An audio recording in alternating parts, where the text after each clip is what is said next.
She is indeed about to leave court, having given evidence for a number of hours, really. There are 10 defendants in this case, and the way that the French legal system works, each of those lawyers for those 10 were each entitled to ask Kim Kardashian questions, which is why she has been here giving her evidence for so long. This, of course, is the first time that she has come face to face with those accused of robbing her at gunpoint or on that night. She's spoken a few times over the last 9 years about that experience and said that it was genuinely terrifying, but she really hasn't gone into much detail. And we heard today just how traumatic an experience it was for her. She spoke about how violating she felt it was.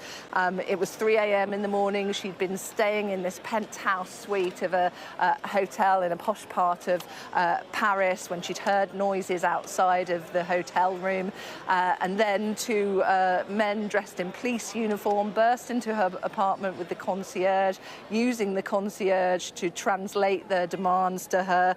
In court, she said, one had a gun up to me. I absolutely did think I was going to die.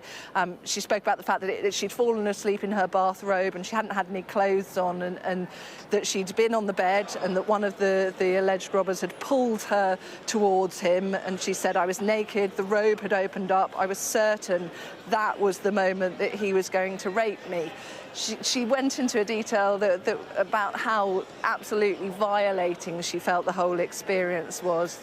They didn't rape her, she wasn't assaulted in that respect, but clearly this is a traumatic event from her past that still has haunted her. She spoke in the court about how she has absolutely fundamentally changed the security arrangements around her. That night she was sharing a security guard with her sister. The security guard had gone out with her sister, so she was alone. She said since then, every single member of the family, all of her children, are constantly accompanied by their own security guard. She said many people think that she's over the top in her preparations, but she said that is the only way nowadays that she manages to sleep at night. And when she was talking to the concierge in the room as this was all unfolding, using him as her translator, she said to him, this is a quote from what she said in court, "What's going to happen to us? Please, can you translate to them? I have babies, I have babies." And he said to her, she said, "I don't know if we're going to die." She clearly still to this day is haunted by the events of October 2016. Millions of pounds worth of her jewellery was stolen, about 10 million, including a £4 million engagement ring from her then fiancé, Kanye West. It's never been returned. One thing that she did get from this afternoon from several of the defendants, 2 of them have admitted their part in this. 8 of them are contesting that they had any involvement in this.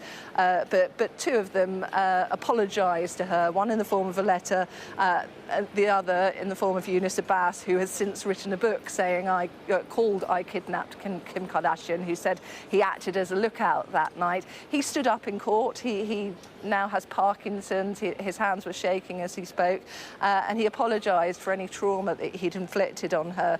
But he said that, but she said, though, in response, that while she has done a lot of studying of law since then, she's worked with a lot of prisoners in getting justice for people who have are on death row in America. She said having empathy is important to her, but she said while she has forgiveness, it doesn't change in her eyes the trauma that she still feels to that day about what happened. And having given her account now, she said she hoped that this moment would bring her closure. And we believe that she should be coming out fairly soon now.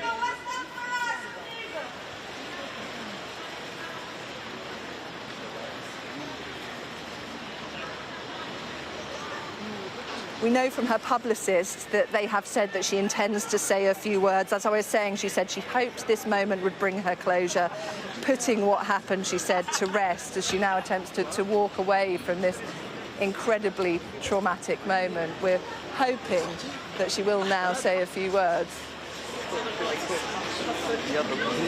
Possibly not. Maybe despite the fact that her publicist has said she was going to talk tonight. It has been an incredibly long amount of time which she has been giving evidence today. That we're used to seeing her as this composed, picture-perfect celebrity that's known to people around the world.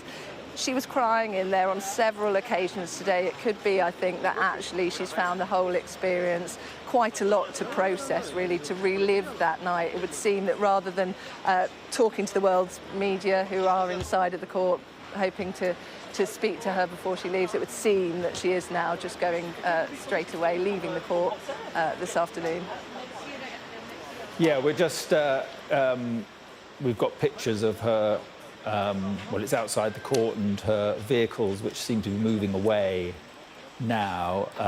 So although she said she would say a few words, it does look as if that is not the case. Just briefly, Katie, just bring us up to date. What stage of the trial are we at?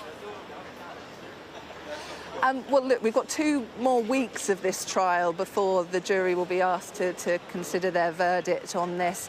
This was the big day, if you like, where the world's media returned here to Paris 9 years after the incident took place to really sort of find out in more detail exactly what happened. She hasn't spoken about this night very much because she clearly does find it so traumatic. So this was the chance really for her to talk. Oh, I believe we should be able to hear from her lawyer, who is speaking inside. Try to have, generosity in your heart, and someone asks you point blank, please forgive me for what I did to you, and she did. But deep inside, she's still their victim. What will constitute justice? I think justice is up to the panel of judges and the jury, and we'll accept whatever decision they choose to render. How difficult was it for her to relive all those moments? It's uncomfortable. It's hard. It's not something that you want to do, but she summoned the courage to do it, and I'm proud of what she said today. Any other questions? Thank you.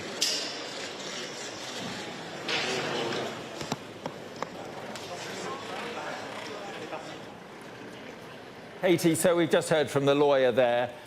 Quite clearly, we're not going to hear from Kim Kardashian, at least not at the moment.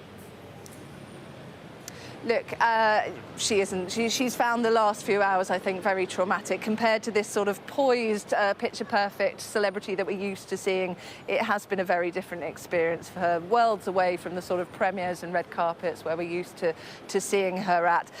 What kind of does really come into contrast here, though, is the difference between her world. You saw those sort of glamorous arrival and exit shots of her, accompanied by all the security, accompanied by her managers and her team. And then you compare to the actual 10 people that are on trial here, dubbed the grandpa robbers by the French media because of their age. They have now found themselves within the media's glare, within this media spotlight. And look, we'll find out in the next 2 weeks whether or not they get found guilty in this case.